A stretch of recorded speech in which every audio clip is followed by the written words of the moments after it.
In sport, you have to sometimes wait for years to get your revenge or to pay back the opposition. In fact, a lot of times you don't even get an opportunity to do that. But what the Indian women's team has shown today, not only have they paid Australia back in the same coin, they've actually paid them back with interest. Sample this. In this very tournament, Australia beat India in a league match by chasing down 331 runs, the highest ever in the history of women's ODI cricket. It was a world record. In a matter of couple of weeks, the Indian team has done exactly that to the Australian team. Now actually have upped the ante and chased down 340 and made that the record of the highest ever chase in women's ODI cricket. And for that reason alone, I call this the greatest run chase ever in women's cricket. But there is more to that. There are more things that make this victory even more special. The context. Just look at these factors. The victory, not only because it's a world record, look at the opposition against whom this victory has been achieved. It's Australia, a team that has not lost a World Cup match, let alone a knockout, a World Cup match in 8 years, 3,000 plus days. They hadn't even lost a World Cup match. You've beaten them. Secondly, as I mentioned, look at the size of the score that you were chasing. Third, look at the occasion. It's no other league game. It is the semi-final of a World Cup. Just imagine the pressure. No one had given this team a chance, including me, after Australia notched those many runs, but they've chased it down. All these things put together make this a special, special night, not just for Indian women's cricket, but I'd say for Indian cricket per se. Of course, we'll talk about Jemimah Rodrigues. She is the star. When she finished that game, she was talking, she was choking, and I can't think of anyone who wouldn't have cried alongside Jemimah or cried with her.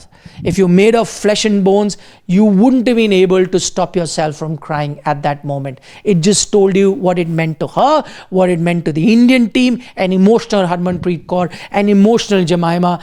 Remember, they have had to scrape through to the semi-final of this World Cup. It wasn't easy. They were the last team to make the semi-final, having to beat New Zealand in a must-win game. So once they reached the semi-final against seven-time champions Australia, nobody gave them a chance. And especially after that total was put. But I must say, there was another thing that was going against the Indian team, and somewhere they had to take the blame for it. The fact that history wasn't with them. They were notorious for choking at the moment when they had to really excel, at the moment when they were so close to victory in past occasions. That is why people had their doubts. They've even put those ghosts to rest. That is why this victory will be remembered for a very long time. Look at that particular chase. And I think Harmanpreet Kaur, Jemimah, that period in the middle, the partnership that they have, that is going to be spoken for a very long time to come. That is what created the foundation. But that wasn't the only thing. There are a few other factors that helped India win this match. One of those factors, the cameos by Richa Ghosh as well as Deepti. Those cameos that they came towards the end at a healthy strike rate, 140 for Deepti, 150 plus for Richa, that actually allowed Jemimah to anchor the inning. But credit to Jemimah to have stayed on till the end. Remember, when they achieved their victory, that was the last recognized batting pair, Amanjot and Jemimah. Had they lost another wicket just before that, after that you just had tail-enders and you couldn't be sure. It could have been a repeat of what happened versus England, where they were chasing a total and were in a comfortable position like this and lost it from there. Clearly, the way the women's team went about their business, they had a plan in mind. They had learnt their lessons from faltering right at the winning post. They've rectified all of that and ensured that this time they don't falter and have reached the final. The other talking points, the other turning points of this game that really worked in India's favour and should not be ignored when we are celebrating Jemimah and Harmanpreet for her 89, Jemimah for 100 plus not out.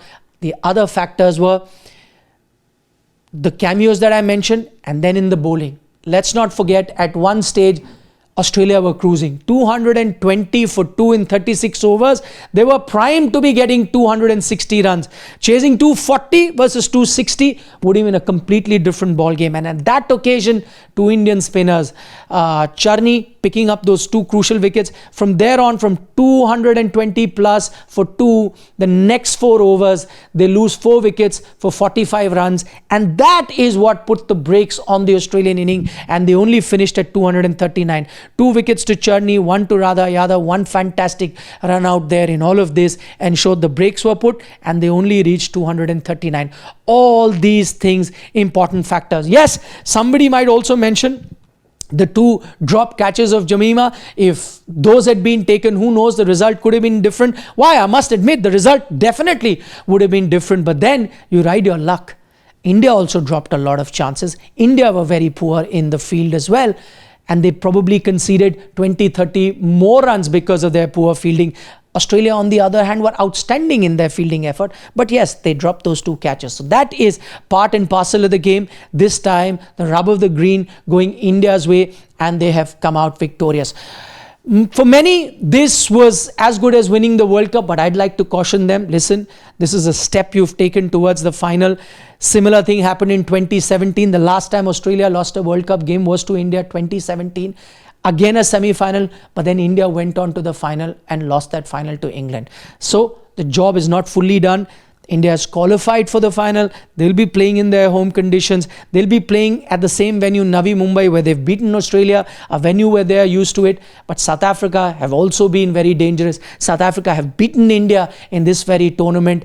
They were also 69 all out in this tournament, South Africa versus England. But see how they came back and beat the English team.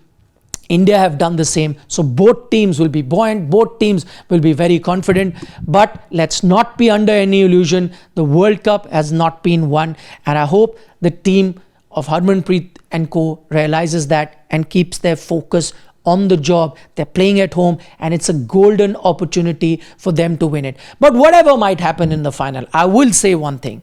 This game is the coming of age of Indian women's cricket, because for far too long they were just the contenders or the also-rans. Nobody really, treated them as a team that could go across the line in crunch encounters.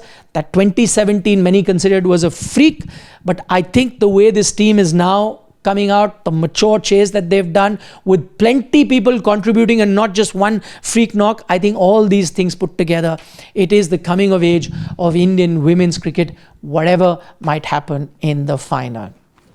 One thing that we can be 100% sure of, even though we may not be sure of the result, is that we'll be bringing you all the latest updates on Sports Today. So for that, you need to subscribe to our channel, give us a like on the video if you're enjoying our content, and share this particular video with all your friends who can't have enough of content when it comes to India's tremendous win over Australia.